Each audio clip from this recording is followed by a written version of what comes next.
Hola, ¿qué tal? Muy buenas tardes desde España, muy buenos días en México. Bienvenidos a un evento más de la Fundación Casa de México en España.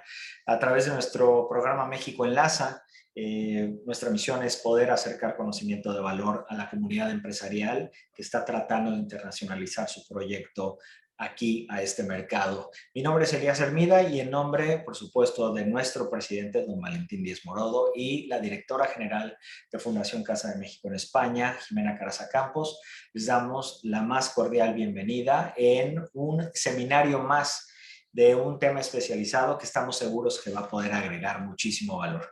Queremos recordarles que, por supuesto que aun y cuando aquí en España llegue el verano y la actividad baja, de todas maneras nosotros estamos esperando pues las comunicaciones por parte de ustedes, las consultas y cualquier tipo de pregunta que tuvieran sobre cómo abordar este nuevo mercado.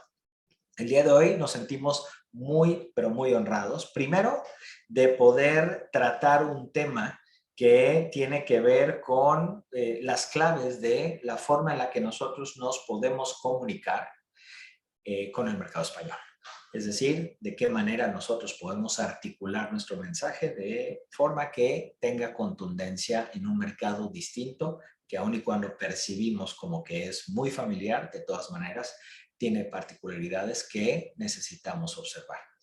Esa es la primera parte de lo cual nos sentimos honrados de poder traer un tema. Pero todavía más que eso, estamos muy honrados de poder contar con el apoyo de la EA Foundation, de la EA University, que nos han aportado a profesionales verdaderamente galácticos que nos ayudan a compartir con ustedes conocimiento que tiene muchísimo valor y que seguramente va a ser útil para todos ustedes.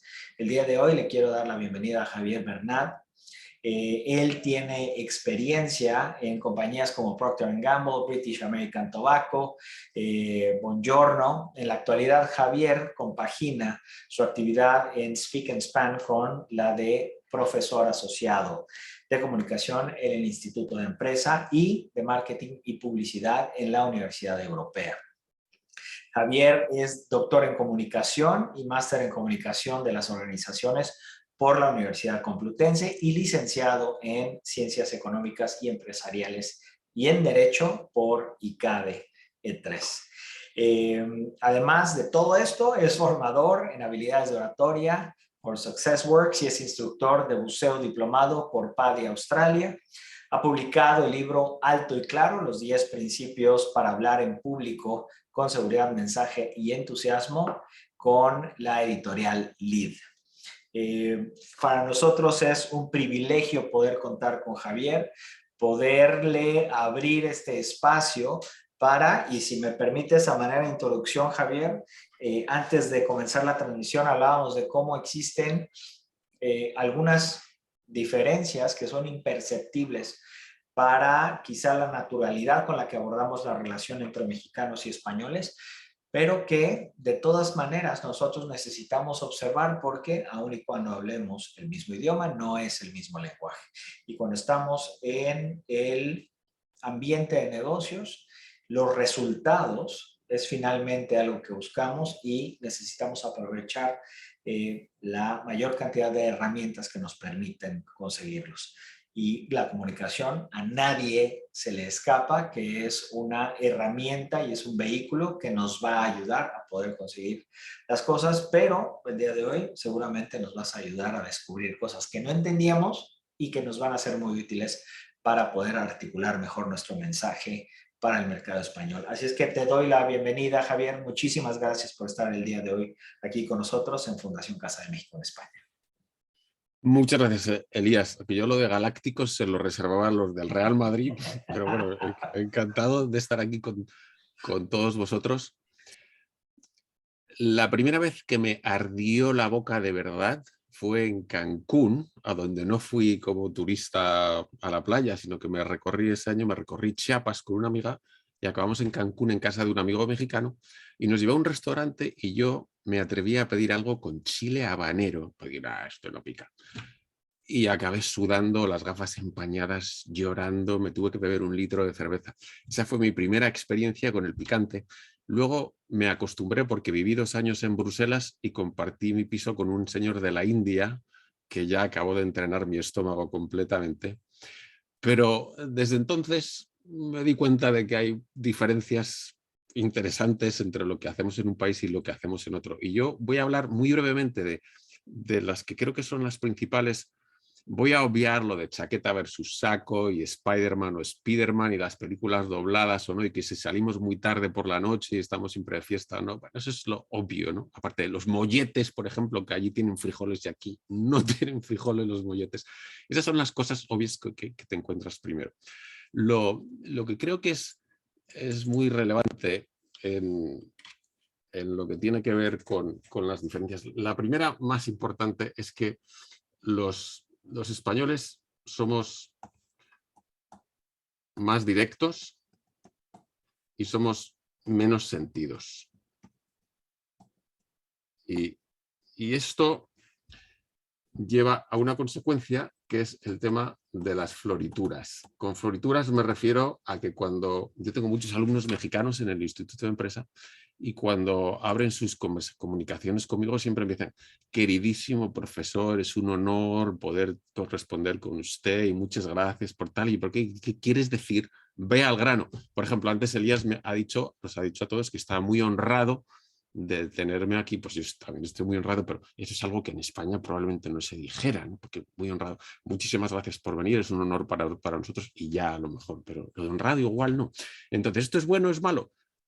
Es diferente. A mí me encanta, porque es una manera de comunicar que no hago yo, pero es una manera de comunicar muy dulce, que al final suaviza las cosas. Entonces, de por sí no es malo, pero esto puede llevar a malentendidos. Yo aprendí a trabajar en Procter & Gamble, que fue mi primera compañía donde trabajé en Bruselas cuando estaba en Procter & Gamble, y los memorándums que escribíamos eran, por supuesto en Yankee, no era to, from, date, subject. Luego escribías. Aquí es un poquito más civilizado en España, en México y en Hispanoamérica en general es mucho más florido. Y esto me lleva a otra diferencia, y es que en nuestras culturas son bastante particularistas. Y voy a explicar lo que es esto. Esto es un vector de diferenciación entre culturas que ahora os vuelvo a enseñar la pantalla por si alguien se ha perdido. Que se inventó un señor que se llama Talcott Parsons, que es un sociólogo americano que allá por los años 50 definió 5 maneras en las que divergen las culturas. Y esta nos aplica especialmente. El universalismo quiere decir que las normas se aplican por igual a todos, en todo momento y en todo lugar. El particularismo quiere decir que, bueno, vamos a saltarnos la norma hoy, pero que no lo repitan más, ¿eh? Por ejemplo, hace unas semanas yo voy mucho a la oficina de correos, que está cerca de mi casa, porque recibo muchos paquetes de Amazon y me conocen porque voy mucho. Cuando tienes que recoger un paquete, tienes que presentar tu identificación. Y a mí se me olvidó. Iba en el coche, ay, se me olvidó, pero no importa porque me conoce. Total, que llego y hay una señora nueva, española. Hola, vengo a recoger el paquete, tal, el documento de identidad, por favor. Ah, pues se me ha olvidado. Ah, pues no le puedo dar el paquete. ¿Pero cómo que no? Pues si me conoces, si aquí está Ana todos los días conmigo. No me lo puedo. Y tuve que volver a mi casa a coger el documento y volver a la señora a enseñárselo. Eso es una cultura universalista. Las normas aplican por igual a todos, en todo momento y en todo lugar. Lo particularista es lo que somos los españoles y más los mexicanos, desde mi punto de vista. Los alemanes son 1.000.000 de veces más universalistas que los españoles. Y los españoles somos unas poquitas veces más universalistas que los mexicanos, en general. Y esto puede influir en cómo nos comunicamos a la hora de... Esto es un cliché muy gordo que, por supuesto, no estoy de acuerdo porque a mí no me ha pasado nunca, pero si envías un email, contesta pronto porque dices ahorita. Bueno, pues eso es un cliché, como que en España se duerme la siesta y a mí me fastidia mucho cuando me dicen esto de la siesta española, la siesta, no. Pero es cierto que hay situaciones en las que en una cultura se interpretan las normas de una manera y en otra cultura se interpretan de otra. Así que universalismo, particularismo. Y la otra cosa que me parece que es un vector muy interesante de diferenciación entre nuestros dos países es el tema de la presencialidad. en España nos gusta tocar a la gente, nos gusta tener reuniones, nos gusta sentarnos con alguien y hablar. Las comunicaciones por email, vale, pero si no te veo, como que no es lo mismo. Por esto yo sugiero siempre que a la primera oportunidad se vuele al país y se tenga un contacto con esa persona. El vuelo es muy caro y es mejor hacer un Zoom, sí, pero no es lo mismo. Esto de Zoom es un horror. Nos hemos ahorrado muchísimo dinero en vuelos, pero es un horror para la comunicación, porque ahora mismo yo estoy hablando no sé con cuántas personas, no os puedo ver, que os podría ver en Zoom perfectamente, pero como un 25% de vosotros estáis haciendo otra cosa. Seguro. Hoy que un email muy rápido, hoy que está llamando no sé qué teléfono, como no estáis conectados, la comunicación se pierde online, no solo porque haya más posibilidades de distraerse, sino porque no tienes la misma interacción con las personas. Entonces, esa es la esencia de cómo, desde mi punto de vista, se diferencian nuestras culturas, pero son muy similares. Al final, tratar con alguien de México para un español es mucho más fácil que tratar con alguien de Inglaterra, por ejemplo, de Japón, por supuesto, o incluso de los Estados Unidos, porque primero hablamos el mismo idioma y tenemos el mismo pasado y al final somos muy parecidos. Entonces, me gustaría ahora enseñaros un poll, una encuesta, antes de pasar a la siguiente parte que quiero cubrir, que tiene que ver con las propuestas que enviamos a los posibles clientes. Y aquí está.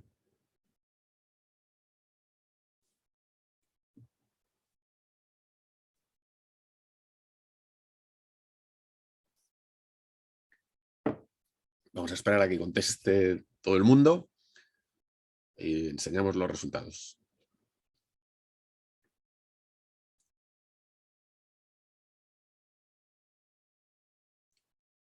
Me parece que ya debe de estar todo el mundo. Sí, vamos a ver los resultados.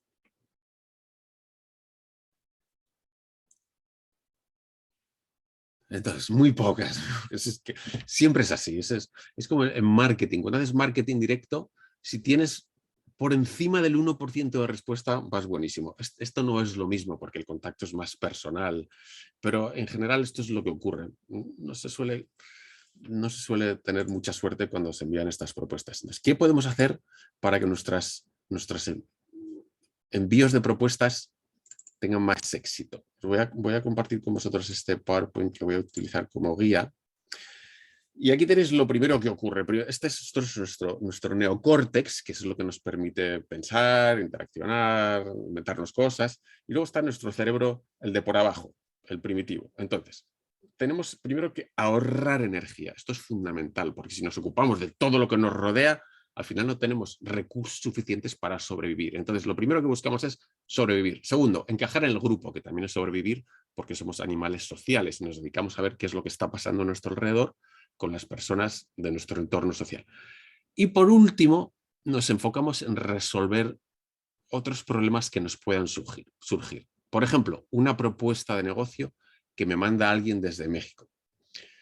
¿Qué es lo que dice mi cerebro? Oye, ¿es peligroso, nuevo o muy excitante? No, no le hagas caso. Es inusual, es inesperado, a lo mejor tengo que hacerle caso. ¿Qué es la otra cosa que ocurre? Si es muy complicado, tampoco le voy a hacer caso. Con lo cual, la esencia cuando enviamos una propuesta es conseguir enviar algo que sea inusual, inesperado y muy sencillo y que esté orientado a la acción, porque si no, las posibilidades de que nos hagan caso son muy pequeñitas.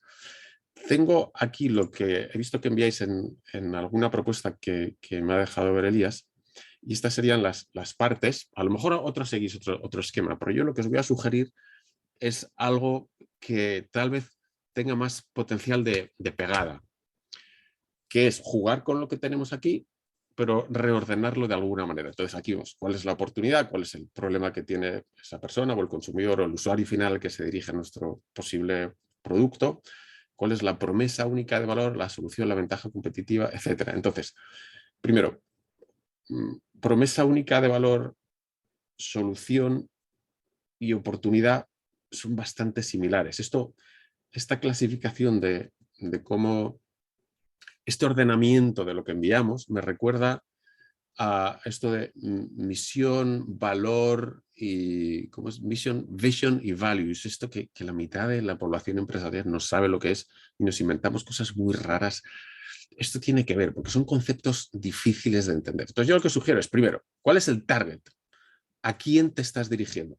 Quiero vender mis mangos. Es que me encantan los mangos. Yo descubrí el mango en Cozumel, que fui ahí a bucear, que antes he dicho, Elías, que buceo. En Cozumel hay unos mangos chiquititos amarillos así fantásticos, que son tan dulces y tan buenos. Además, ahí me enseñaron un señor en un mercado a pelar el mango, que es lo cortas así, le quitas, no estoy pensando en aguacates, haces las rayitas, chas, chas, y ya está. Entonces, ¿cuál es el target? A lo mejor los comedores de mango en España. ¿Cuál es el problema que tienen ahora? Que no son muy dulces y son muy fibrosos y son muy grandes. Los que vienen, pues, vienen de Bolivia, de Ecuador, de Tailandia. ¿Cuál es mi solución? Que en publicidad se llama esto el key benefit. Es decir, ¿cuál es el beneficio fundamental que yo le doy al consumidor? Si tuviera que decir solo una cosa por la que me va a elegir, ¿esa cosa cuál es? Que son muy dulces mis mangos amarillos chiquititos. Ese es el key benefit. No que sean pequeños, que son muy dulces. Y a continuación describo el producto. Y en esa descripción va lo que se llama en publicidad, en marketing, el reason why. ¿Por qué esto es muy dulce? Puede ser porque el sistema de cultivo es tradicional y usa aguas sin tratar o lo que sea. Porque los árboles son más pequeños, etc. ¿Por qué es tan dulce? Siguiente, posicionamiento versus la competencia. La competencia puede estar posicionándose en tamaño del mango, puede estar posicionándose en cantidad de fibra que tiene el mango, puede estar posicionándose en color. Nosotros, dulce. ¿Cuál es el payoff? Esto es fundamental. El payoff tiene que ver con lo que veis aquí a la izquierda, que es por qué es atractivo esto en España. Señor posible cliente, su payoff es que va a ganar mucho más dinero o le va a ser mucho más fácil venderlo, colocarlo en sus supermercados, que al final es ganar mucho más dinero, o va a ser mucho más fácil publicitarlo porque es un producto simpático, etcétera, porque es amarillo, etcétera. ¿Cuál es el payoff para usted? Y luego esto que viene aquí, Sit Sok Tek Food, no es tailandés, quiere decir, ¿por qué ahora es interesante que usted reciba esta propuesta? Sit es situacional.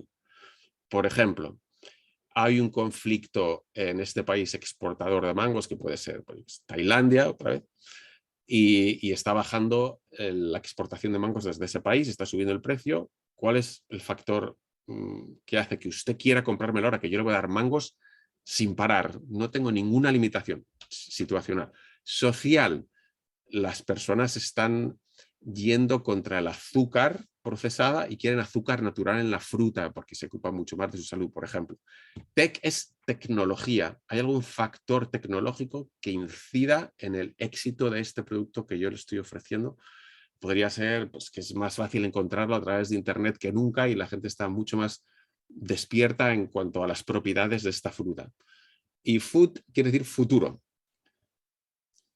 ¿Qué va a ocurrir de aquí a unos meses, años, que hace que mi producto, mi servicio, mi propuesta sea de más valor para usted? Puede ser que al final, otra vez, todos están yendo hacia una vida más sana y fruta. ¿Y qué fruta hay mejor que el mango, que no hay ninguna? Después viene la empresa. Entonces, en la empresa es interesante resaltar el equipo.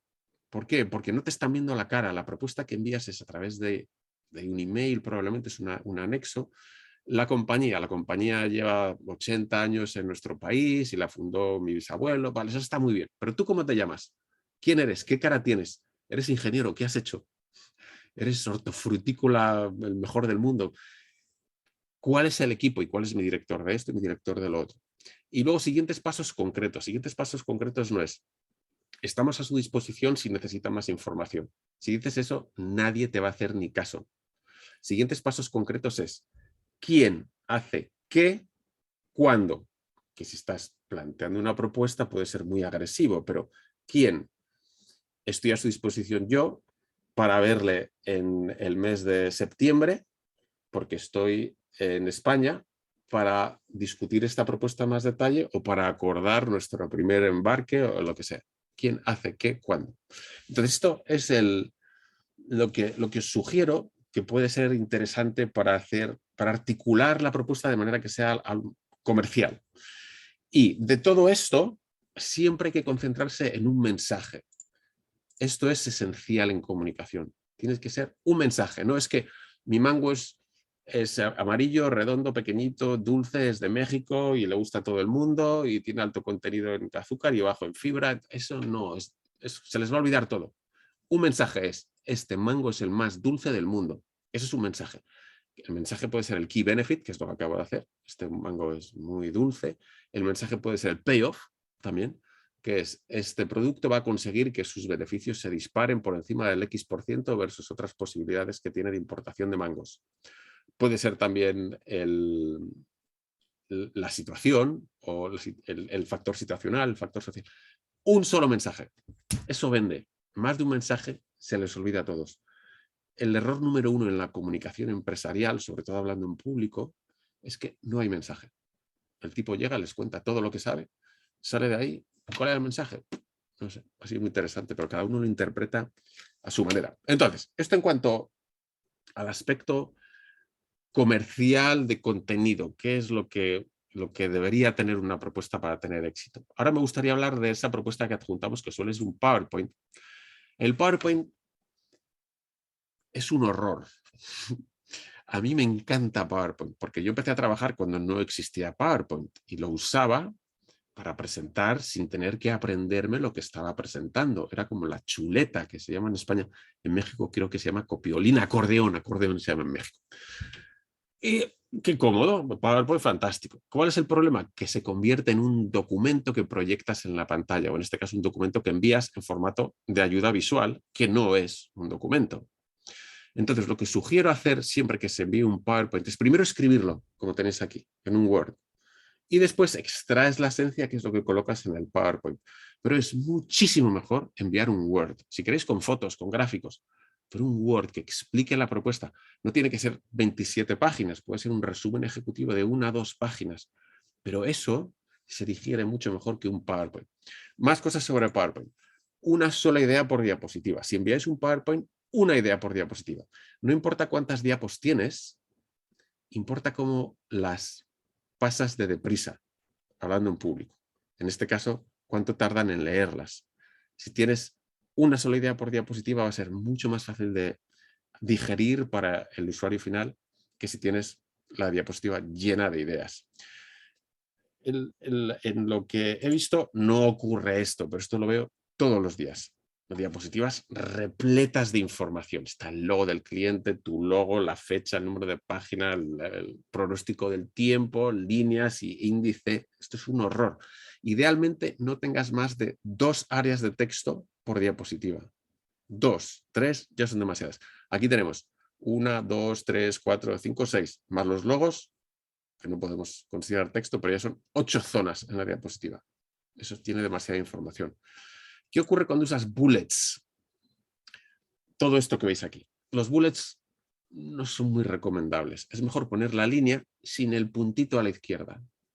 Simplemente haces un punto al final de la línea y ya se sabe que vas a otra cosa después, porque las líneas en un PowerPoint deberían empezar y terminar en la misma línea, no seguir después, porque esto no es un documento, es una ayuda visual.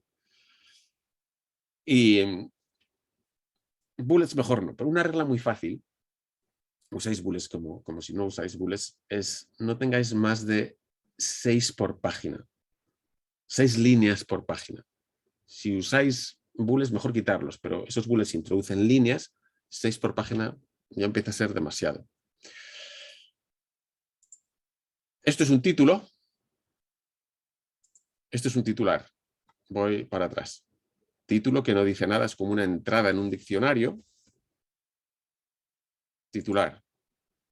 Ahora el titular dice algo sobre esa diapositiva. Si usáis títulos, es fundamental convertirlos en titulares. Y esto también es fundamental, y me da esta vergüenza decirlo, pero hay algunos que no lo seguimos, que es 0 errores ortográficos y gramaticales en un documento, porque dice algo de ti. Y lo mismo en un email, siempre dice algo de ti. Hay que repasarlo 3 veces antes de enviarlo, porque siempre hay un error. Siempre. ¿Es perfecto? No es perfecto. Siempre está ahí debajo el error y va a salir cuando tú no te des cuenta, que es cuando no estés presente y lo esté leyendo tu posible cliente. Entonces, lo más importante con PowerPoint es que esto no es un documento, es una ayuda visual.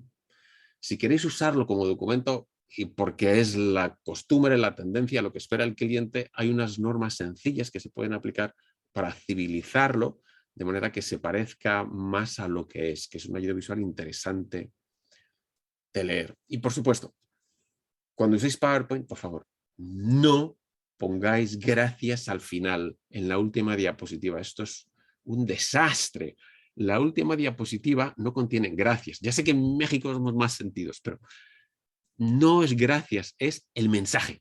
Esa sola cosa de la que quieres que se acuerden dentro de un mes. Eso es lo que debería ir en tu última diapositiva. Los mangos de nuestro cultivo son los más dulces del mundo. ¡Pum! Y ahí va. No hace falta decir gracias, es un cliché que simplemente ocupa espacio en el documento que es el PowerPoint, que no debería ser así, pero es lo que enviamos. Y sobre todo si habláis en público, nunca hay que poner gracias en la última diapositiva. Y ahora me gustaría ir al poll que tenemos por aquí también, porque vamos a hablar de qué es lo que ocurre cuando ya has conseguido esa cita online, aunque decimos que es mejor poder tocarse, pero ya tienes la cita online y ahora, voy a dejar de compartir esto, y ahora lo que quieres es ver cómo interactúas en una sesión online.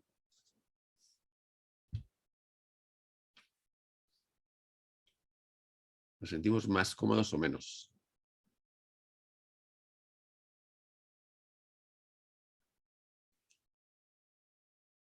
Esta es muy fácil.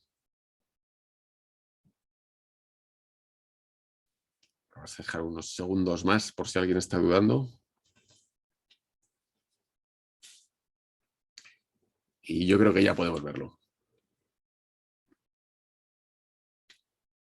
Un poco mejor, pues superior, esto está muy bien. Inferior, 3, 30, 50, 50. Que está bien. Normalmente a las personas nos gusta menos presentar online, a no ser que estés muy nervioso. Porque aquí, si estás muy nervioso, es más fácil ocultar el nerviosismo, disfrazarlo de alguna manera. No estás tan expuesto, no te ven en 3D, pero en general la comunicación online pierde mucho. ¿Por qué pierde mucho? Voy a volver a nuestro PowerPoint. ¿Qué es lo que ocurre? La sincronía es imposible cuando hablamos online. En una comunicación en 3D, cuando estás en una sala con alguien, hay un baile muy sutil de gestos, de silencios, de miradas. Esto no ocurre online. Y por eso te cansas mucho más hablando online que hablando en una sala física, porque tu cabeza está buscando esa sincronía sin encontrarla. Los profesores, cuando tenemos una sesión que dura pues 90 minutos, acabas la sesión aquí, estás agotado y no te mueves. Estás en una sala de pie, andas, tu voz es más fuerte, pero te cansas menos que cuando estás aquí, por esa razón, porque no puedes lograr sincronía. Además, es confuso, tienes saturación de señales, hay muchas cabezas de diferente tamaño que se mueven a la vez, como cuando vas en el autobús y frena y arranca, y les estás viendo a todos en un cuadradito. Cuando estás en una sala, miras ahí, ves a unos, miras aquí, ves a otros, aquí les tienes a todos juntos y eso solo confunde. Y al final lo que ocurre es que lo que tú cuentas versus lo que ellos entienden, versus lo que tú crees que estás enseñando, es diferente. Y el mensaje se puede perder. Por eso es muy importante, si habláis online, machacar el mensaje sin parar. Mis mangos son los más dulces, los más dulces, los más dulces, los más dulces. Hablando de la producción, de los empleados, de la exportación, hay que meter ahí el tema de dulce, porque si no se les va a olvidar todo lo que les cuentas, sobre todo online. Y unas reglas muy sencillas de seguir si hablamos online. Primero, hay que llegar antes, porque estás en tu despacho o estás en un sitio, pero a todos los efectos es tu despacho. Tienes que llegar al menos media hora antes a esa presentación y tienes que abrir la sala, asegurarte de que todo funciona. Idealmente, mándale tú al cliente el link, porque tú vas a controlar el entorno. Si no, tienes que pedirle que te haga host, a lo mejor. Es mejor si tú dominas la sala. Y sobre la iluminación, esto es una iluminación horrible. Yo tengo cara de presidiario o de náufrago. Es una iluminación que viene de una ventana lejana. Esta es una iluminación lateral que es fatal porque veis ahí mis arrugas, ¿no? Mi nariz también, que es muy grande. aquí no tengo este biombo que tengo detrás cuando me veis, y es un caos, parece la guardilla de Indiana Jones. Esta luz es frontal y veis aquí mi enorme nariz otra vez que está brillando. Esta que os enseño aquí es cenital, igual hay brillos por todos sitios. Y lo que os sugiero es que no uséis nunca la cámara del portátil. Esta es mi cámara en mi portátil. La que estáis viendo ahora en directo es mi cámara de alta definición, que tampoco es la bomba, es 1080p, hay otras de 4K mejores todavía, pero esta es la cámara del portátil, se ve fatal. Si usáis un portátil, coged una cámara y ponerla encima del portátil y usad esa cámara. Lo mejor que he encontrado durante la pandemia, que tenemos que hablar siempre online, es estos aros de TikTok, que valen $25 en Amazon, y son maravillosos, porque lo tengo ahora aquí delante de mí y la luz es más suave, te da menos brillos, menos sombras. Es una inversión muy interesante si no la tenéis todavía. Y esto es lo que tengo ahora, que es el anillo, una luz que se refleja en el techo, y soy más neutral, más amable. Sobre los fondos virtuales, veis que tengo un fondo virtual. Esto es un paisaje en la costa en Estados Unidos, en la costa oeste, no muy lejos de México. Esto es mejor no, porque al final esa foto dice algo de mí, pero dice mucho más de mí lo que tengo aquí, que es ahí unos dorsales porque monto en bici de montaña, aquí unos cuantos libros. Entonces transmites más de tu personalidad y además da pie a conversación. Es importante no tener nada que distraiga. Si tienes, por ejemplo, esto esto es una exageración, pero esto que hay aquí, bueno, que me lo encuentro enseguida donde estaba. Este señor que está aquí, pues está, bueno, eso es un follón, ¿no? Esto distrae. Entonces hay que tener un fondo neutral, pero que diga algo de ti. Es importante tener el corte que tengo aquí. Fijaos, de mis ojos a la parte de arriba de la pantalla hay 1/3, de mis ojos a la parte de abajo hay 2/3. Así es como deberíamos estar idealmente. Y lo más importante cuando nos estamos manejando nuestra expresión no verbal, porque aquí puedes manejar las manos y a lo mejor el torso, si hago así me acerco a vosotros, que estoy resaltando un punto, pero lo más importante que podemos tener cuando hablamos en público online es la voz. Fijaos, aquí estoy en una sala en el Instituto de Empresa, tengo gente online, tengo gente en la sala, pero me puedo manejar. Aquí no tenemos eso. Lo más importante es la voz. Hay que modular la voz. Y los mexicanos lo tenéis tan fácil. A mí me dais mucha envidia porque hacéis así con la voz, con ese acento tan maravilloso que tienen los mexicanos, y estáis casi como los italianos cantando, ¿no? Entonces, cuando habláis con españoles hay que usar ese activo tan fantástico que es el acento, porque eso hace que la voz vaya arriba, abajo, y es mucho más interesante seguiros que si tenéis una voz plana como tenemos en Madrid, que hablamos así, somos bastante llanos y aburridos. Cuanto más al centro vas en España, más hablamos así. En la periferia de España hay mucho acento. Voy a referirme otra vez a PowerPoint cuando lo usamos online.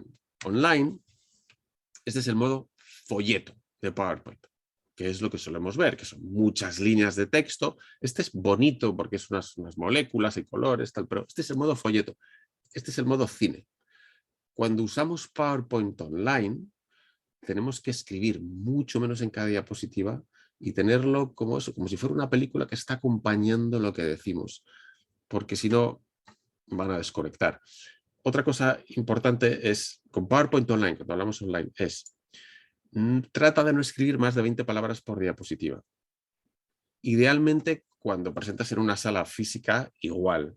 Cuando envías un documento, también, pero un documento en forma de PowerPoint, que ya hemos dicho que debería ser un Word idealmente, pero si lo usáis, menos de 20 palabras aplica sobre todo aquí. Cuando estáis proyectando una presentación, por favor, no tengáis más de esto, porque lo que hacen los participantes empiezan a leer, tú eres chiquitín ahí en su pantalla, o no te ven incluso, y van a no hacerte caso. Por la misma razón, habría que dejar espacio para respirar en las diapositivas. Esta que tenemos aquí. Esta es una compañía sueca de telecomunicaciones en China, que es un desastre de diapositiva. Hay que escribir menos, dejar más espacio, a lo mejor poner más imágenes. Y es interesante también no dejar una diapositiva mucho tiempo puesta. Yo sugiero que no la dejéis más de 2 minutos, porque si no, lo que ocurre es que forma parte del paisaje. Al final ya han leído todo lo que hay en la diapositiva, y si yo dejo esta diapositiva aquí, como yo estoy chiquitín en vuestra pantalla, al final ya os despistáis. Ah, ya se lo he leído, y sí que está hablando de lo mismo que ya he leído, desconecto. Entonces, cada poco tiempo quítala, y cada poco tiempo, como he hecho un par de veces, vuelve a casa. ¿Qué es volver a casa? Esto. Dejas el PowerPoint, hablas, les haces una pregunta, etcétera. Pero no te quedes ahí chiquitín, con la pantalla en grande, con una diapositiva puesta mucho rato, porque lo único que va a pasar es que no te van a hacer caso. Y otra cosa que sugiero es que uséis una pizarra, como esta que habéis visto que he usado al principio. Es una Wacom, podéis usar un tablet de Apple igualmente, pero Wacom tiene unas fantásticas con lápiz que lo que hace es que seas más cercano. Por ejemplo, te están haciendo una pregunta y escribes ahí, dices, por ejemplo, déjame ver si he entendido bien lo que dices. Entonces apuntas ahí la esencia de su pregunta y la contestas. O en vez de usar un PowerPoint, le dices, mira, te voy a decir 3 cosas fundamentales que hacen que nuestro producto sea el más dulce del mundo. Y lo escribes 1, 2, 3. Eso es mejor que una presentación, porque estás como construyendo el discurso con ellos, con las pizarras de este tipo. Y otra cosa que os sugiero que hagáis es siempre que te presente alguien. Online, cuando vais a hacer una conferencia, si vas a hablar tú, que te presente tu jefe. Si eres el jefe de todos los jefes, que te presente el fundador de la compañía, pero que te presente alguien, porque como ha hecho Elías conmigo al principio, porque lo que estás consiguiendo es parecer más importante, sobre todo si es tu compañía.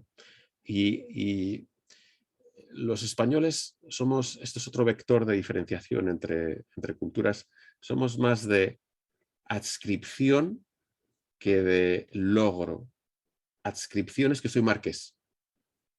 Logro es que lo he conseguido en la vida. Logro son los yanquis. Es una cultura de logro total.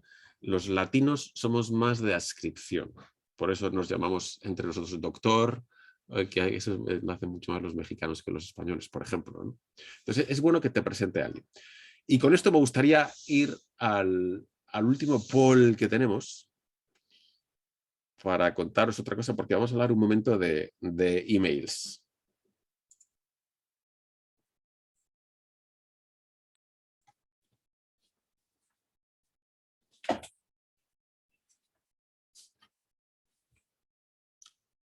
A mí me ha pasado tantísimas veces. Yo soy el último. Me da mucha vergüenza pensarlo. Seguro que ya tenemos resultados. Vamos a ver lo que ha salido. Entonces, alguna vez, bueno, pues está muy bien. A nadie le da vergüenza pensarlo, pues qué bien. Me alegro, esto es que estamos en un entorno profesional. La manera de evitar esto, que nos ha pasado a todos, es dejar la línea de asunto para el final. Ahí está. Entonces, cuando dice asunto, en inglés pone subject, ¿no? Lo dejas al final. ¿Y esto qué es lo que hace? Esto consigue que vayas por todos estoy pensando, la palabra en inglés es por todos los motions, para asegurarte de que has hecho todo lo que tenías que hacer. Yo, si me envías un email, lo que voy a hacer es, digo, responder, borro tu nombre, escribo el email y cuando he escrito todo, escribo tu nombre otra vez. Y eso me va a permitir evitar, primero, fallos de ortografía gramática y segundo, asegurar que no tengo que volver a enviar un email que diga ahora con el anexo y una carita, que no funciona. Otro punto importante cuando enviáis un email es en la línea de saludo, al principio y al final. Ya hemos hablado antes de que en México sois mucho más floridos, que está muy bien.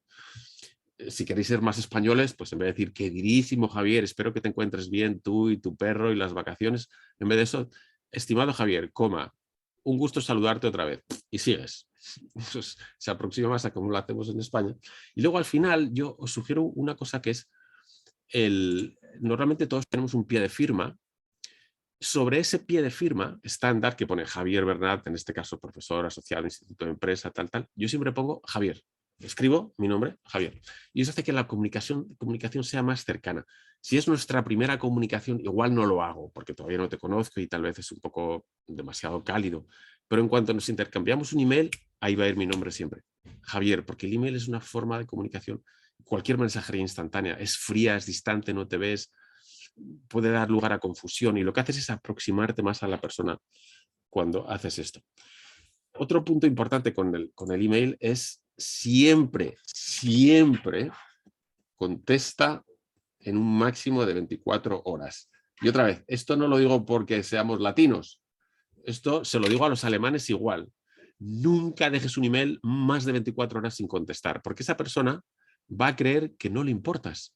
Si no tienes la respuesta, inmediatamente le dices, muchas gracias por tu email, todavía no tengo la respuesta, déjame una semana y vuelvo otra vez a ti.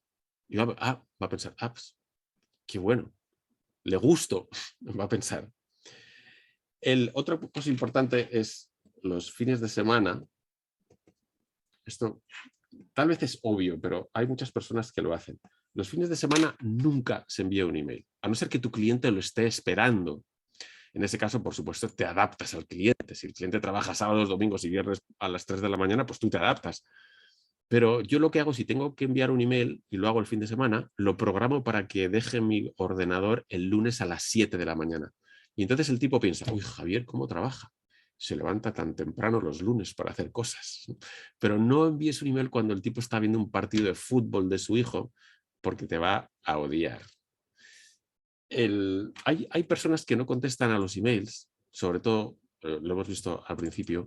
Yo cuando eso me pasa, uso lo que llamo el truco del servidor, que es, le mando un email, no me contesta la semana y se lo vuelvo a enviar y no digo esperando su respuesta, porque eso es muy agresivo. Digo, estimado señor tal, le reenvío este email porque me suele ocurrir que los servidores de correo se tragan mi dirección de email y la lanzan a la carpeta de spam.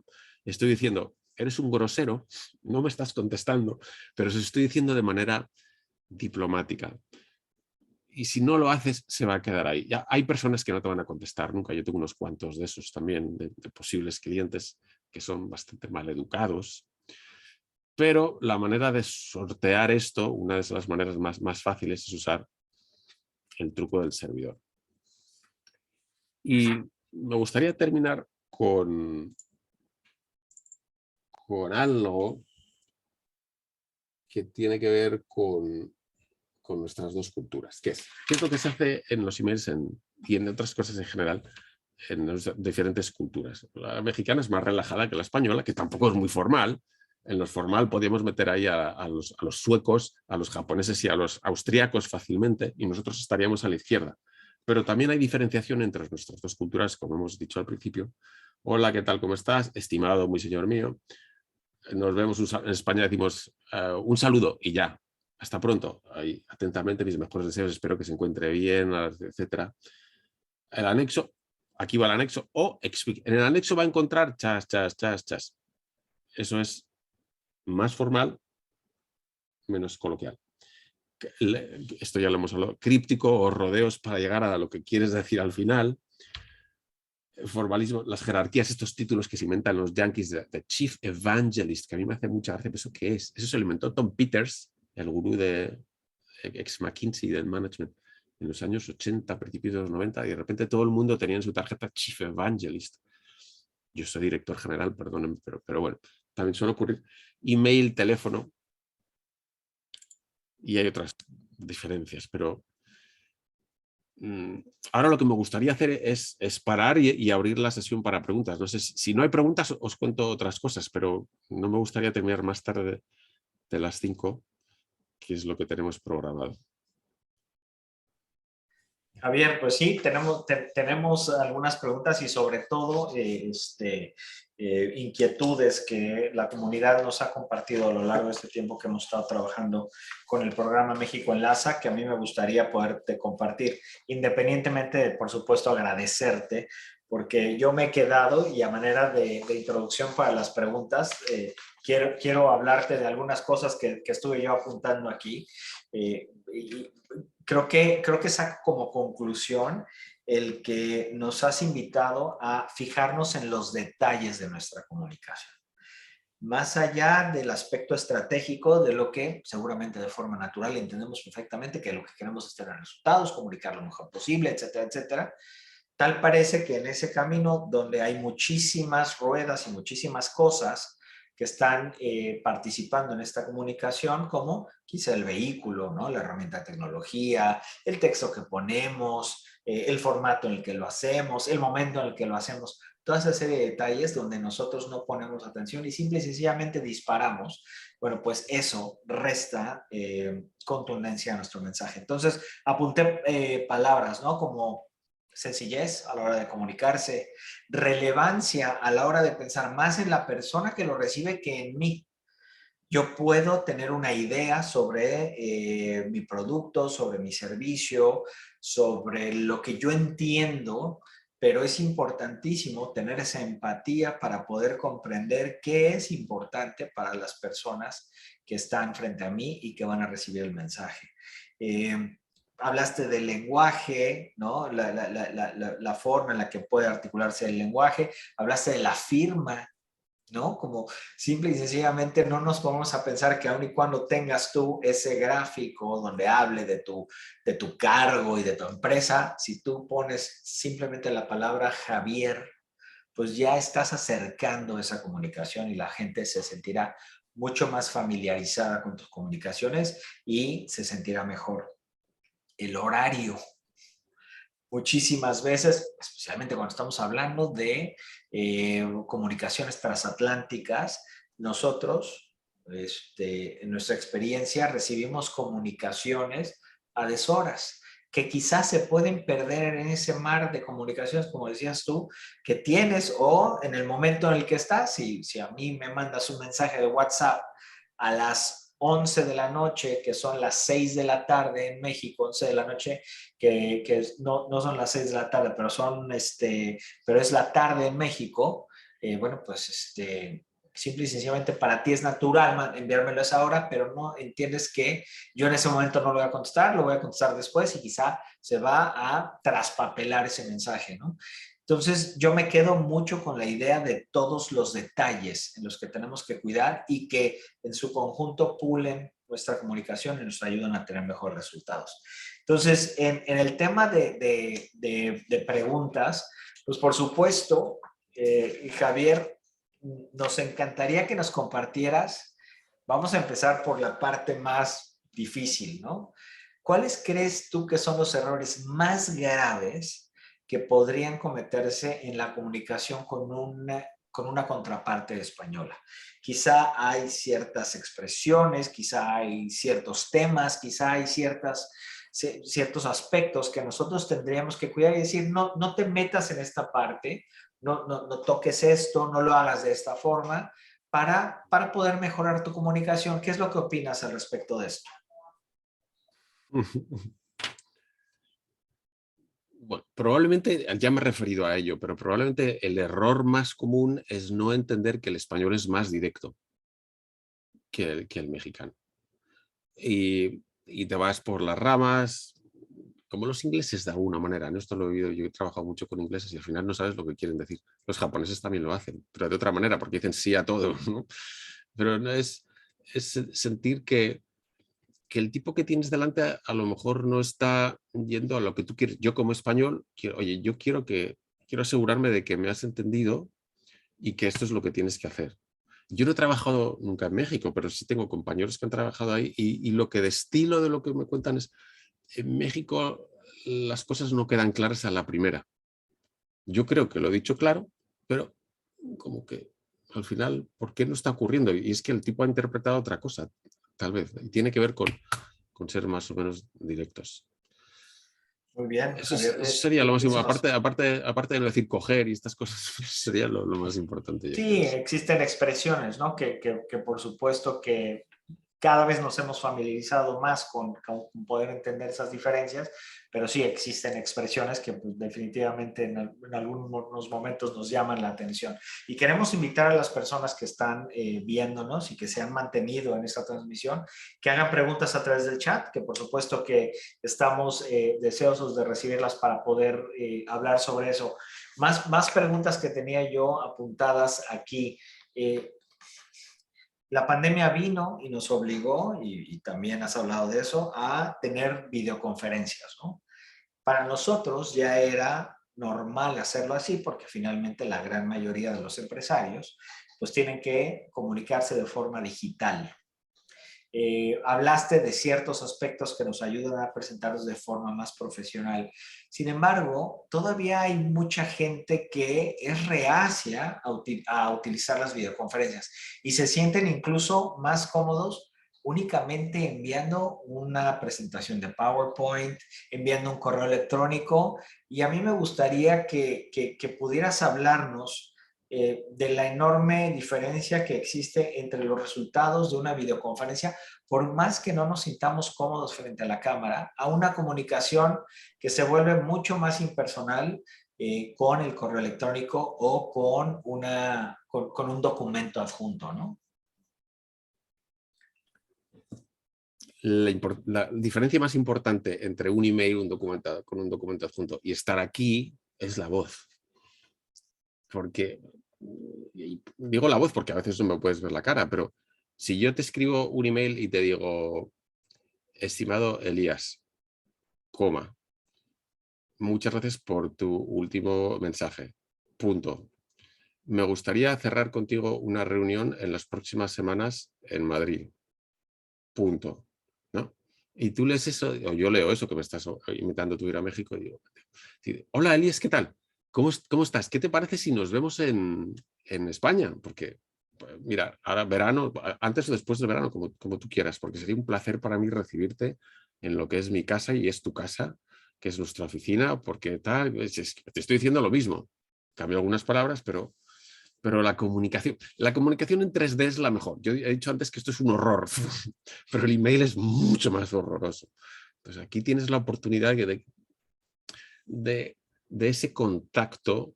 Yo prefiero ir a Tokio a una reunión de media hora que tenerla en Zoom. Y prefiero tenerla en Zoom a enviarle un email al señor de Japón. Porque aunque esté media hora en Tokio, el tipo igual le puedo tocar, me voy con él a cantar en karaoke y al final somos más unidos. Es como cuando te vas a comer. A los españoles nos gusta cerrar los acuerdos en las comidas, porque es el momento más íntimo que puedes tener con otra persona. Y nos hemos estado adaptando a todos los avances de la tecnología, no nada más a lo que nos empujó la pandemia, por supuesto, pero a los avances de tecnología, donde los medios de comunicación, evidentemente, son los que han mostrado una mayor revolución de casi cualquier tipo de herramienta que pudiéramos ver. Y aquí, sobre todo tú, siendo un especialista que estás muy a la vanguardia de la comunicación, a mí me gustaría tocar un tema que quizá habitualmente no se toca, pero para nosotros sí es relevante porque forma parte de la forma en la que nos comunicamos o que recibimos muchas comunicaciones. Y es los mensajes de voz.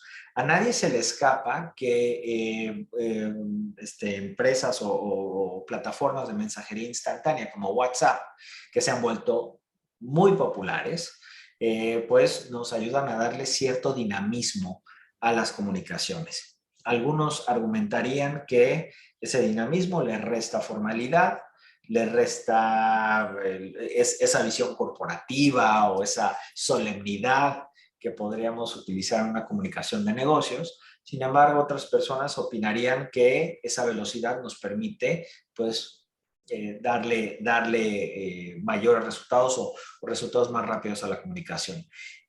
La mensajería instantánea no deja de ser, y por escrito, dejan de ser mensajes también que están en texto, pero los mensajes por voz pues es algo muy común hoy en día. Cada vez parece ser que va a ser más.